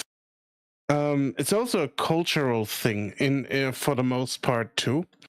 Because if you come to Germany, you see half-naked ladies dance on a pole at 9 p.m. in the evening on free TV stations. Yeah, in America, you don't have that. Yeah, that's something every American would be. Oh God, will you please think of the? Yeah, everyone, or not everyone, but a lot of Americans would just go hell and Lovejoy on that shit. You're not wrong on that. You're not wrong, and I get tired of that. And I do honestly get tired of the whole think of the children, but they're really not thinking of children half the time. Hell, that could devolve into my whole political argument about half these ones that scream think of the children. I'm not going to go down that rabbit hole. Yeah. Pipe down Helen Lovejoy. Nobody cares. I mean, I get it to an extent. You don't have to. You don't really need to expose kids to some stuff, I guess, that they don't need to see really. But on the other hand, I would say a naked body is nothing evil, because and this is probably also something that I might think about. A naked body isn't automatically sexualized. It's just a body. It just exists. It is as it is. And I feel like a lot of people do sexualize that kind of stuff immediately, especially, story again, in the US. Yeah, that you're not wrong there. Ivan says, look at the Vader episode 1, Shards of the Past. A fan-made short live-action episode. Even Disney themselves wants that ad revenue. Yeah, that's true. And Orc, you are absolutely correct on that. I mean, you're 100% right. Europe, with a lot of the culture and stuff, is way different than the United States. 90% of the shit that you see would not fly here on TV or that. I mean, think of how much everybody screams about swearing. But I'm sure people swear all the time on TV and stuff in Germany. Yes, they do, but it's also a bit different here with the swearing, because it's just part of being German, I guess. I know it sounds stupid, but we swear a lot. Not just me. No, really? I hear a lot of Germans. I really hear a lot of Germans swear. I mean, I'm a bit excessive. What do you think? You're the only German I've ever met? Yeah, I would say so. No, I've actually met a few. Yeah. No, and I'm just gonna say no. They definitely sound like you, if not worse. Yeah. So I mean, it cracks me up. I gotta say, I love German sense of humor and whatever what they say. It's great, and I'm being sincere as possible in that one. Or you guys, it's interesting how we pride ourselves in a lot of being no censorship, free speech, all that. But sometimes you guys have more free speech than we do, and vice versa. And it seems like it's a weird paradox because it's also censorship and some things on your side of the world that we don't have versus, okay, you guys don't have censorship, such as, say, you're talking about half naked people on TV. Here, that's on TV, that'd be like blasphemy. Yeah, you got to pay double for that kind of action. Yeah. I mean, hell, you got to have ID now for Pornhub. Have it, it's like. I mean, here in the U.S., I don't know if it's that way in Germany, but like Pornhub, a lot of states are now requiring photo ID for Pornhub. I mean, they tried this. This is the funniest shit. Like our government tried to do this for the longest time, but unlike your government, they were not even able to do that because we are sometimes so fucking inept, hilarious. What they essentially wanted to do is like, because they can't control a website like Xhamster or Pornhub, is basically put a layer on top of them where it's like a warning. This is a porn site. And this goes on here, and then have like a description in German what happens on that site. And they never went through with that because they understood how utterly stupid it was. Oh, believe me, I think some of the stuff we do is just utterly stupid and doesn't do anything. Well, and that's just it. I haven't said it. So first he says, I miss shows and movies don't have much censorship. It's fun to watch the 80s, 90s, and 2000s. Yeah, there's a lot of movies back then that didn't have a lot of censorship or being afraid to do something out of the norm. And Ivan continues, I don't think request ID for watching corn. I know what he said in there, but because you're going to have a hacker use that information and blackmail you all. Yeah, I can see that. The first thing I thought of was the whole, you both have seen the movie Nobody, right? No. Orc, please tell me you've seen the movie Nobody. Yeah, I did. Where the lady sends, the guy says, 1 minute blackmail package, and sends all these pictures. Just to get information on the guy. That was the first thing I thought of when Ivan said that. Here, you've been on all these sites. You've been looking at all this on Pornhub here. That's the first thing I just thought of. Mike, we need to watch Nobody sometime. That was during COVID. Good. No, it's a great action movie. I'm good. I've got too much else to watch right now. Okay. I can't add anything else to my list. Mike, Nobody was like really great movie during the time when Hollywood sucked. I will add it to my list at some point, but that list is at least a year and a half long right now. Mike, you don't have to yell about it. Yeah. Okay. Breathe. I Just breathe, Mike. You know, Stay cool. Nobody's trying to steal your balls. Those midgets under the table are just there to keep you sane. They won't touch them. Just keep cool. Nobody will hurt you. Okay, Okay, good night, everybody. Oh, I think Mike just broke on this one. Damn, Orc's on fire tonight. Damn, Orc is on fire. So see, this is what happens when we take a month break, Orc. You come back and you're literally on fire tonight. See, this way I can just be talking and not have to worry about the camera. Yeah, I agree with you, Ivan. I think it's a dumb thing, and it's all under the whole concept in politics of think of the children, which is stupid.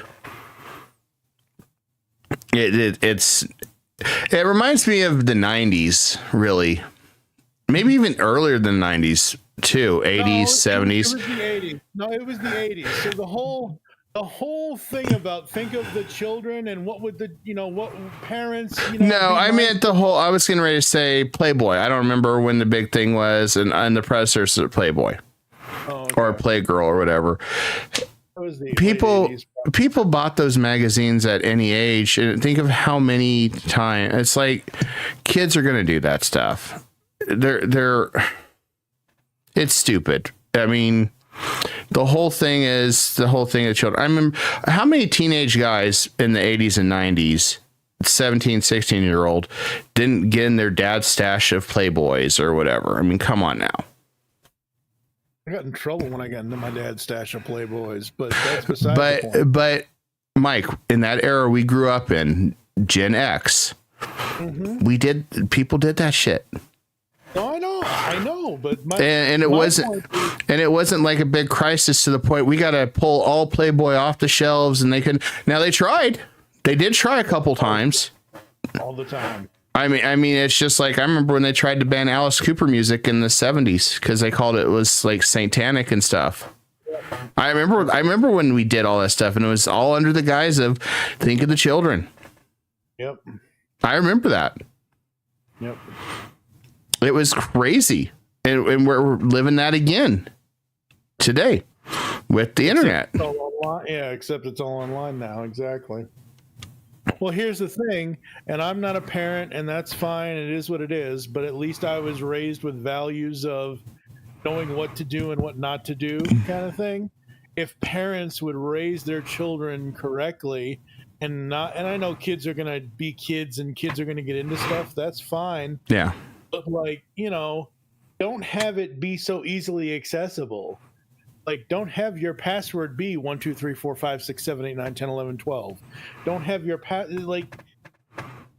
Bro, there's so many different ways to protect your computer and your internet now. Oh, I know. You can just blacklist the websites. Yeah. You'll never find them. I mean, and if some dad is watching Pornhub, maybe they should keep their doors locked. Keep their kids out. It's stupid. The whole thing is we want the government to parent you. No. And I think that whole concept is bad. The government should just do one thing: govern, protect the nation, manage keeping stuff safe. Beyond, other than, because this isn't really keeping stuff safe. This is them trying to be daddy and trying to parent. And I'm sorry, daddy government went and got milk and never came home. It's like, come on now. It's stupid. And I think when we look at how we grew up, different. And you know what? I was rambunctious still. I looked up stuff when I was a kid, but you know what? My mom did one thing. She instilled morals in me. She taught me right from wrong. She taught me a lot of things that I take with me. And if you believe and you have a good moral compass and you have a good foundation, it shouldn't matter. I can watch a rated R movie and not think anything of it. I could watch a XXX movie and I won't think anything of it. There's no acting on anything. I mean, I remember when they said, violent movies was the bane of creating violence with kids, and then games were violent. and music before those two. Yeah. It's always the same shit. It's always like they're gonna blame something, and in the end it's their fault mostly, because they don't parent right, because they don't guide their kids, because they don't have time or don't want to take the time to guide their kids. well. I These think, people are fucking horrendous. and I agree with you on that. And I think the other thing, and there could also be an element there that a lot of parents now aren't stay at home to monitor the kids, because both the husband and wife or the couple or whatever you have, because I know there's a lot of different variations nowadays, but they all have to work. So who's the babysitter? The kid. What's the kid do? They get on the internet. What should the parent done? Set preventative blocks on there. Monitor it. There's things that you could do. You can even set up cameras in your house. I mean, for example, Blink has great security cameras with Amazon, and you can just hit your phone and see what your kids are up to. Yeah, but I don't think that's I think that goes into the wrong direction as well, because it's like completely controlling them. You have to find the right balance between letting them basically run and giving them guidance while they're running, and that's really hard to do. Really good parenting is hard shit. It is. And I mean, okay, I can't really claim that, but I would have said, now look at me. I had free access to the internet when I was a teen. I came out right. I really didn't. Sorry. Did any of us ever come out right? Any of us in the world ever come out right? Let's put it that way. Like, I grew up on a time, or I grew up on the internet during a time when talk sites were trendy, like ogrish.com and rotten.com. Sites you don't find anymore, or like when there was completely Wild West shit on the internet. That was the time when I discovered the internet. Angel Fire, like, I can't even tell you. Oh god, Angel Fire! Found there. Let's not go there. Ooh, Angel Fire! I remember that. And Yeah. Ramcross says, "Oh my god, you guys are killing me with parent talk." I don't go around and like cut people's heads off. I mean, I make maybe an exception for Mike in the future because he doesn't like Metal Gear Solid 3, but that's besides the point. Shut the fuck up and share the photo I just sent you, Kai. Put that on screen. Okay, let's see if I can do this right. So I'm going to comment on this. Yes, you're right, Ramcross. None of us in here are parents. But I remember what my mom had to go through and stuff, but she didn't like control me 24/7. She taught me right and wrong, and she was there for me at nights, and we talked a lot. And that was the big thing. The parents talked and worked with their kids. I mean, yes. I don't like the idea that, oh my God, we have to have our nose in our kids' life, because I had an aunt that was literally up her daughter's ass 24/7 to the point that her daughter now is literally attached to her at the hip. And I think she's like 60 now, and the daughter's like 40 and has never left the house or done anything, because that is bad parenting in itself too. That's my point, Ram. Yes, I understand that I don't have children. Kai doesn't have children. Ram, you're welcome to come on here. You're welcome to come on. As a parent, you're welcome to come on. We'll let you come on and address this while I. You're welcome to come. Yeah. Dare you right now. Come as you are, as you were. Yeah, but before Ramcross comes off, I'm getting off. No, you're not. You're staying for a second. No. I'm. Look at the fucking time, Kai. I know. Done for today. One more second. You're all right. He just wants to drop one. He just wants to say something real fast, I think, while I try to get this set up.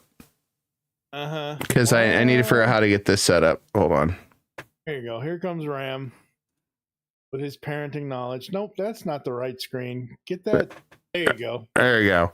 24 years from now, commercials say, have you been offended on social media? You may be entitled to financial compensation.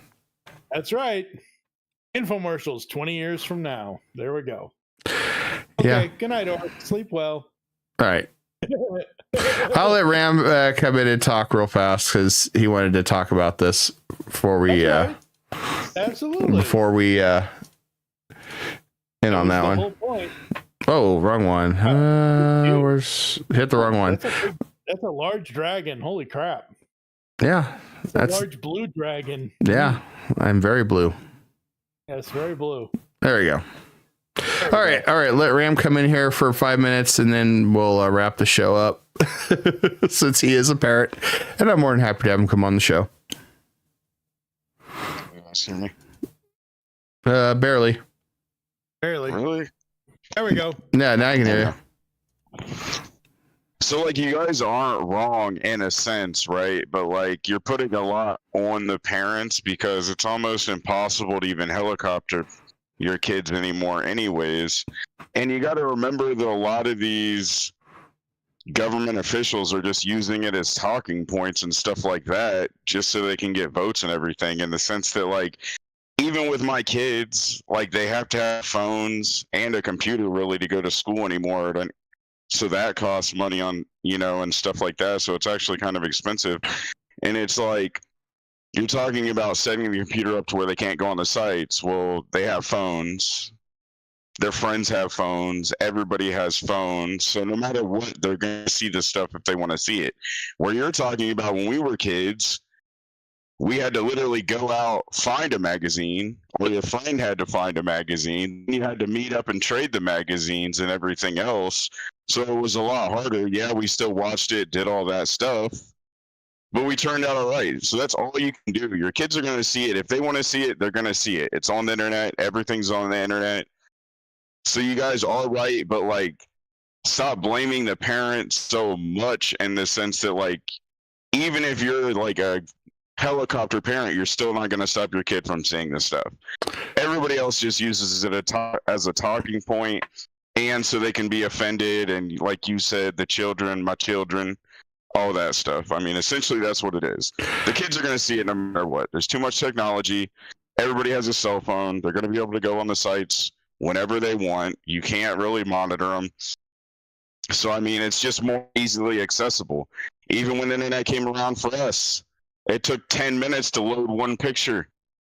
Yep. Now, I can watch, in 10 minutes, I can watch, like, what?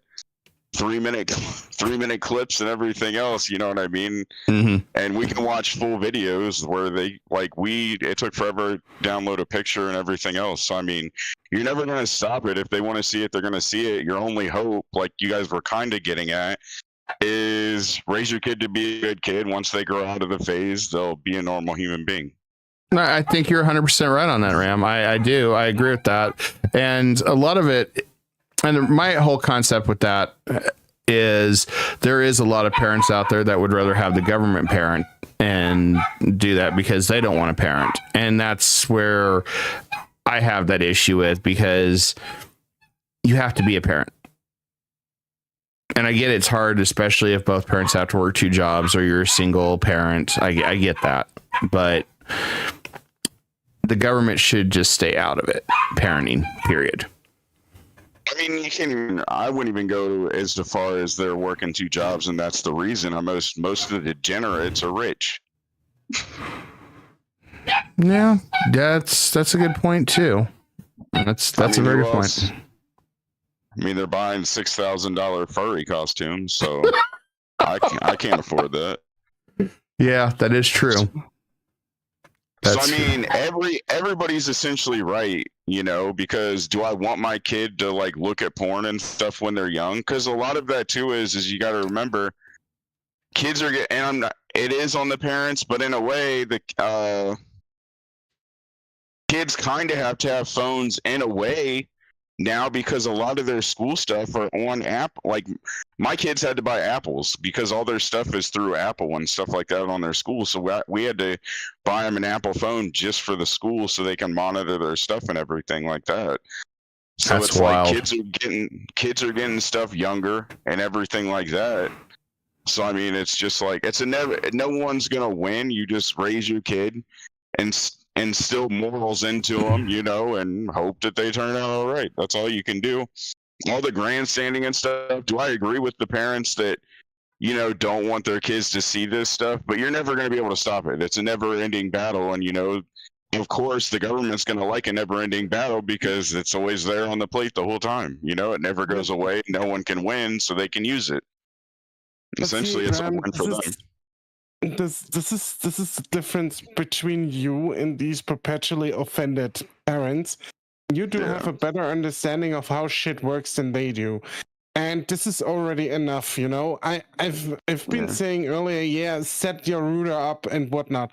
But that's more for the parents that want the security, because I feel like they're also kind of fucking oblivious to how everything works.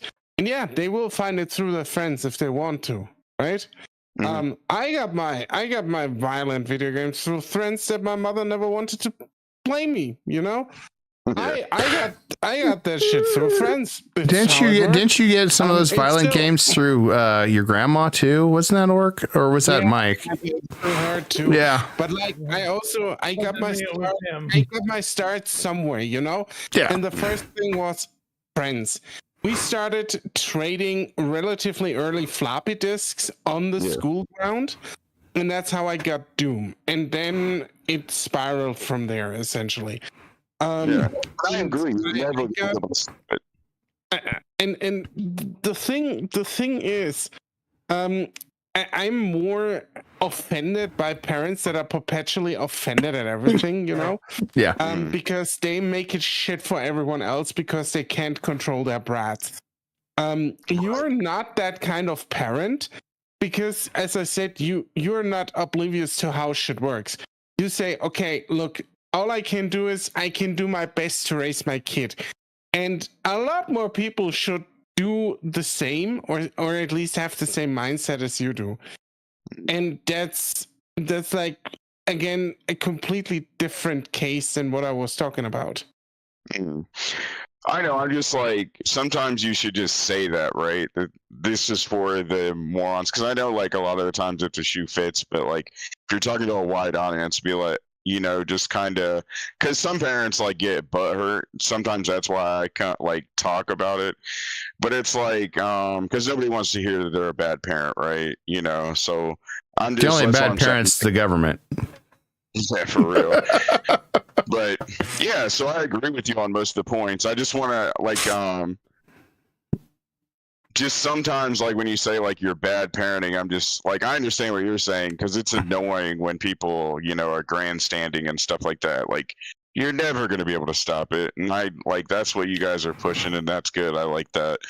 Like, I don't know. Like, I think with social media and news focusing more on that stuff, you know what I mean? More people get brought to the light, and then you have parents that like to be in the spotlight and stuff like that, so they'll push it and everything. Because personally, I think social media, like kids being on social media and stuff, like not watching it, but I think it's actually worse in a sense, right? Because on social media, like all they do is like they do a heinous act, and then they have to keep their people in wanting to watch, so they keep like upping the ante, one-upping themselves, and then other creators started one-upping themselves and stuff like that. But like, hell, you can find porn on X, and anybody can access it. But see, that's the thing is like, I didn't let my kids on that stuff. Like, I can control if they're on X. Now, if they go to like, I didn't let my son on Instagram. Well, then I found out he was, you know what I mean? Like he was on Instagram on somebody else's phone and stuff like that. So that, like, it didn't bother me that much because he was older, but like 15, 16, which I don't think he should be, but he's going to do it anyways. So like, I was mad. I'm like, I'm disappointed that you're doing it, even though I didn't want you on that type of stuff, like physically, signing up and being on it. Cause now you're out there for all the weirdos in the world, but like, they're going to do it no matter what. So, I mean, I agree with you. More parents should be more honest. Like, you're not going to be able to stop it at all. 100%. That's all I wanted to say. That's all I wanted to say. Appreciate it. Your friend of the show, and you had some opinions, especially being a parent, because the three of us in here aren't parents unless you count dogs, but I don't really think that's it. But, I mean, if Charlie or Wendy starts grabbing your phone to be on Instagram, we got problems in the Dragon's Lair. Well, you never know. I mean, everything's getting smarter, except I feel like humans are getting dumber sometimes. Don't even get me started. That's a topic for Wednesday. All right, everybody. So I will be getting ready to set up for Europa Universalis 4. It looks like France won that vote. So that'll be the new grand campaign. So I'll probably start that in about 50 minutes. I want to get some more gardening stuff done before we jump into that. Thank you, Orc, for coming on. I know it is 2 a.m. for you. Much appreciated for you being on here, buddy. Ramcross, it was great for you to come on here and talk a little bit more on the parent side, because like I said, we're not necessarily parents here. And Mike, it was great having you. And I'm going to say this, we're back, baby. Nightmare World is back. Dragon Slayer is back. So you want more talk shows, we'll be back Wednesday with the Dragon Slayer, and then next week we'll be back with another episode of the Nightmare World with more topics and discussions that matter. This has been Kai.